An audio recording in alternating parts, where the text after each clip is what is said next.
What is your salary expectation? In that moment, she filled with dread as her future flashed before her eyes. Would she ask for too little and get a lowball job offer? Ask for too much and lose the opportunity? Would they laugh her out of the office out of the audaciousness of the ask? I never want you to have these fears or these outcomes when you're in a job interview or when you get a job offer and are negotiating your salary. So in today's video, I'm breaking down exactly how you can do salary research for free so you can be confident that you are asking for the right number. If that sounds good, tap that like button and let's jump straight into it. We gotta start with something I know everyone is wondering. Why don't they just tell us? If you buy the line that a lot of HR folks give, it's because they don't want their competitors to know what they pay, which in my humble opinion is BS. First, if the company pays competitive pay as they proclaim to, and their competitor does as well, they're already going to be in the same pay range, assuming they know what that is. And in my experience, even without operating with pay transparency, I've always known exactly what my competitors were paying. It also doesn't explain why companies ask you what your salary expectations are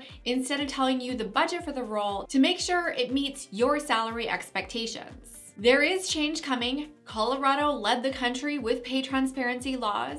New York City has an incoming pay transparency law this spring, and of course, businesses are mad about it. In fairness, there are a lot of factors that can influence your specific salary: where you live, your education, your specific experience, the industry and the size of the company, other compensation like equity, and much, much more. Of course, you need to do an appraisal of the role that you're taking too. That said, you can still nail down the range that you're looking for and make sure that you're appraising yourself correctly in the job market, even a rapidly shifting market like the one we're in right now. This is where my Goldilocks strategy comes into play. Like Goldilocks, we're gonna consider 3 numbers to find the one that's just right. First, the walkaway number. This is the lowest you would consider if it was an otherwise perfect opportunity.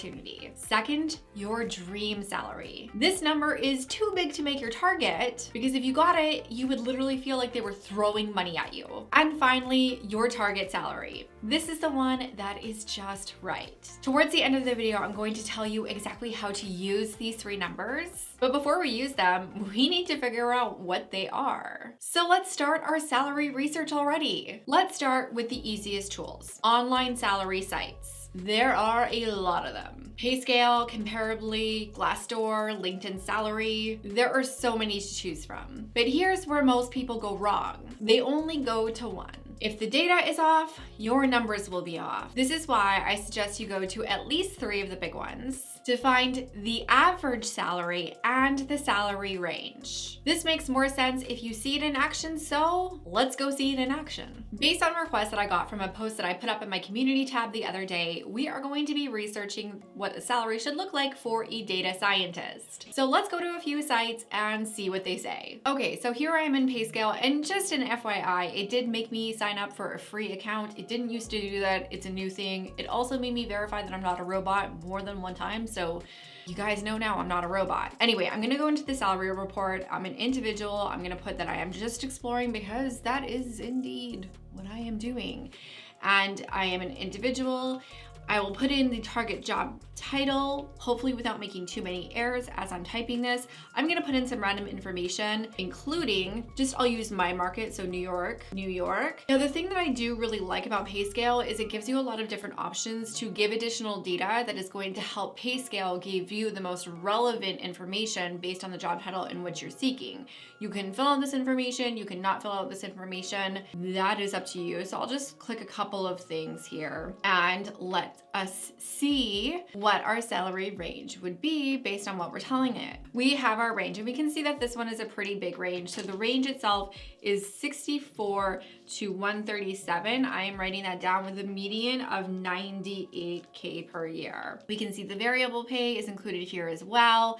Market what you're worth, so your market worth 102. So there's a lot of different data points that I can look at here, but this isn't the only place that we're going to look at. So the next place that I'm looking is over on Glassdoor. Glassdoor, you can see, has less input than PayScale. I do have a couple of options that I can use to make this more specific, but I can see here that the average pay is 117. So this almost $20,000 difference between PayScale and this probably somewhat accounted for some of the information that I gave pay scale, but I do see that the range is, again, somewhat in the ballpark, but a little bit higher over here on Glassdoor because it's 82 up to 167. Now, another thing that could be the difference is that pay scale was giving me the median, whereas this appears to be giving me the average, which is the mean, so it's not quite the same. And again, I think this is one of the reasons why it's good for us to look more than one place. So let's head over now to LinkedIn salary. And here I can search for a data scientist. And here I'm gonna put in some of the same criteria that I put in over in pay scale, and there's no results found. All right, when I took out New York, here I have it. So here I see that the base pay average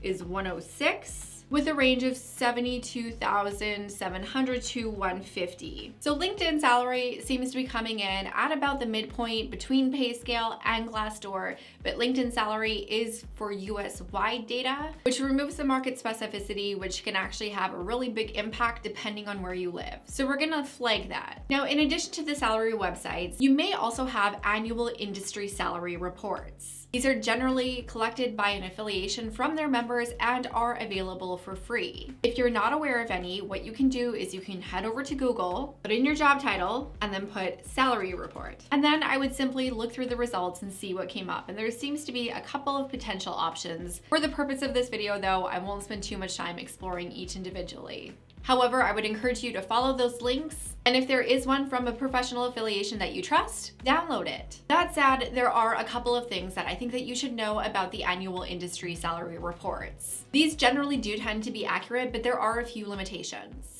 Typically, the data is national, which can skew it. And also because of the nature of them, they tend to lag behind any market changes, which we're seeing a lot of right now. That said, I still think they're great to inform your Goldilocks salary strategy. Now, what's the common limitation between those salary surveys and the salary sites? They are outdated. As I mentioned, the market is moving fast. Where can you look to get updated numbers? Well, there are two places. First, you can search open job postings.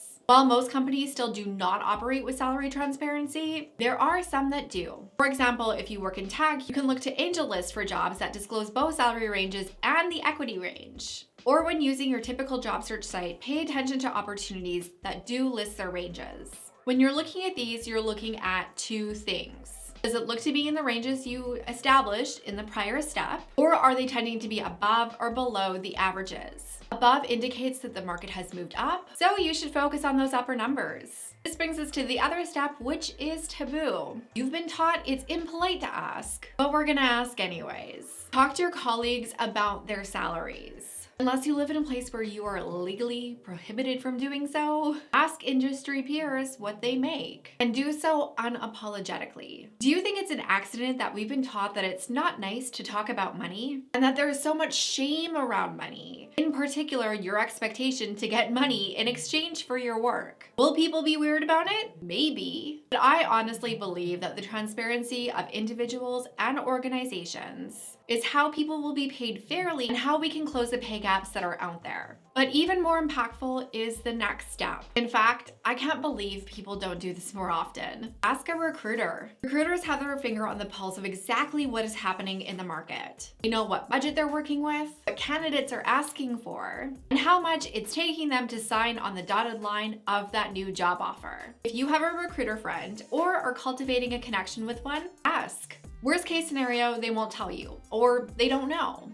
Best case, you get really good info. But we're not done yet. Now we have a bunch of numbers. It's time to set your Goldilocks salary strategy numbers. Look at the averages that you found and, well, average them out. In the case of the data scientist that I'm doing the salary research for, looking at the numbers, I'm going to put it at about 110. Again, this isn't super scientific. I haven't spent a lot of time, so if you are a data scientist in New York, I'm not saying that this is accurate. Please do your own research on top of this. The upper ranges, those become your dream salary. For my data scientist, I'm gonna set this at the 140 range. And finally, the number that is still in the range, but is the lowest number that you would objectively consider for the perfect opportunity. Which brings us how to put those numbers to use. First of all, whenever you are asked about your salary expectations, you should be asking, I need a bit more information about this job. What is the budget for the role? if they won't answer, making it super awkward. You'll give a range that is your target up to your dream salary. This sets the anchor high and makes the floor the salary that you really want. Where does your walkaway number come into play?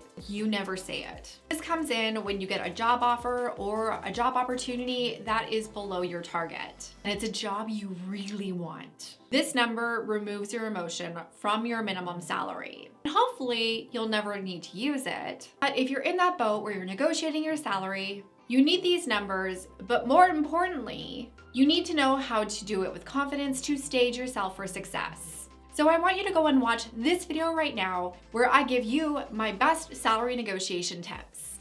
But before you go, if this video helped you figure out your target salary, give it a like, really helps my channel, makes you my favorite career bestie, win-win situation going on. As always, my friend, thank you so much for watching. I will see you in the next video. Bye for now.